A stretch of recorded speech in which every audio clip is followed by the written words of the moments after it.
अंबेडकर नगर संसदीय लोकसभा क्षेत्र के प्रत्याशी पूर्व मंत्री विधायक कटेहरी लालजी वर्मा जी हमारे साथ हैं। आज हम इन्हीं से खास बातचीत करने के लिए यहाँ आए हैं और ये हमारा पहला इंटरव्यू भी है, नहीं तो हम लोग ब्लॉग कवर कर रहे थे, लेकिन आज हमने सोचा क्यों ना मंत्री जी से बात की जाए। और ये सबसे बड़ी खासियत इनकी ये भी है, ये विकास पुरुष के नाम से जाने जाते हैं अम्बेडकर नगर में। ये बड़े बड़े काम इनके नाम कराए गए हैं और जनता इन्हें मंत्री जी के नाम से भी बुलाती है, इसलिए हम इन्हें मंत्री जी ही कहना चाहेंगे। मंत्री जी, कैसी चल रही तैयारी आपकी? आज जो चुनाव है विधान लोकसभा का, निश्चित तौर पर माननीय श्री अखिलेश यादव जी के उम्मीदवार बनाए जाने के बाद, उनके द्वारा घोषणा किए जाने के बाद से ही पूरी तरह से चुनाव की तैयारी चल रही है। और हम लोगों का तो चुनाव तैयारी केवल इस चुनाव के समय ही नहीं, 365 दिन ही हम लोग आम जनता के बीच में रहकर उनकी समस्याओं को सुनने का काम, उसका निवारण करने का काम दिन रात करते रहते हैं। इसलिए आज का जो चुनाव है वो हम नहीं लड़ रहे हैं, बल्कि इस क्षेत्र की महान जनता स्वयं चुनाव लड़ने का काम कर रही है और वो हमसे ज्यादा एक्टिव है। जी जी। और मंत्री जी, ये भी जानना चाहेंगे कि प्रदेश के क्या मुद्दे हैं, सेंट्रल का इलेक्शन है, क्या मुद्दे हैं वो अलग चीज है, लेकिन जिले का क्या मुद्दा है जो आप जीतने के बाद आपकी नजर में होगा कि ये काम हम कराएंगे? वैसे तो आपने बड़े बड़े काम कराए हैं और दिख भी रहा है लोगों को, जनता ये जान भी रही कि अगर लालजी वर्मा जीत कर आते हैं तो ये हम लोगों को किसी हो सकता है और भी कोई जरूरत हो तो वो पूरी हो सकती है। अभी माननीय श्री अखिलेश यादव जी ने समाजवादी पार्टी का घोषणा पत्र जारी किया। जो उन्होंने वादा किया है वो सबके लिए महत्वपूर्ण है।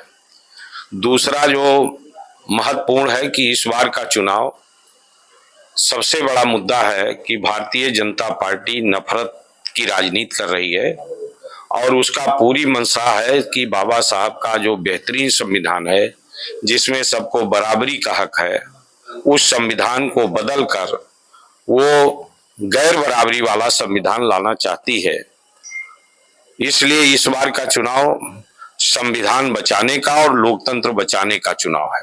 मंत्री जी, आखिरी सवाल है, ये जैसे मेडिकल कॉलेज में ट्रामा की दिक्कत है, यहाँ जो पेशेंट जैसे एक्सीडेंट होता है गंभीर तो लखनऊ रेफर किया जाता है या कितनों की मौत हो जाती है। अभी हमने देखा भी गांव में ही, अपने 2-3 गांव में देखा, बहुत ऐसे केस आते हैं। तो अगर आप जीतते हैं तो क्या ट्रामा सेंटर या ऐसी कुछ व्यवस्था यहाँ की जाए ताकि लखनऊ पेशेंट को ना जाना पड़े, जिले के मरीज यहीं रह सके?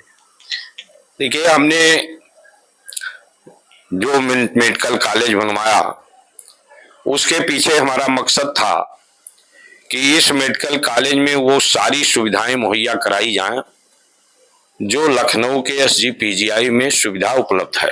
परंतु हमें बाद में अवसर नहीं मिल पाया और इधर 7 सालों से भारतीय जनता पार्टी की सरकार ने इस मेडिकल कॉलेज को हमारा मानकर अंबेडकर नगर में कोई मेडिकल कॉलेज में कोई विकास करने का काम नहीं किया।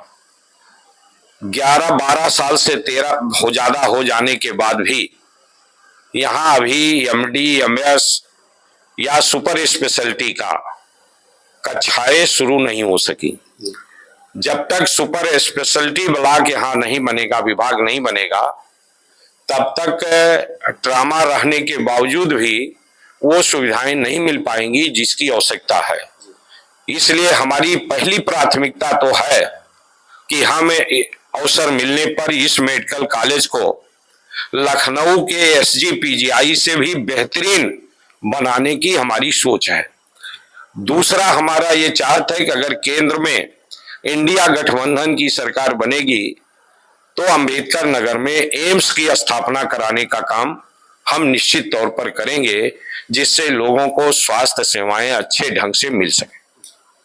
ये थे मंत्री जी। अब ये चुनाव के लिए इनको जगह जगह आजकल जनसभाएं हो रही हैं, चुनाव भी करीब है इसलिए जा रहे थे। और विलेज टेक पर आप अपना यूं ही प्यार बनाए रखिए। मैं नदीम शेख, मेरे जो कैमरे से दिखा रहे थे सैफ।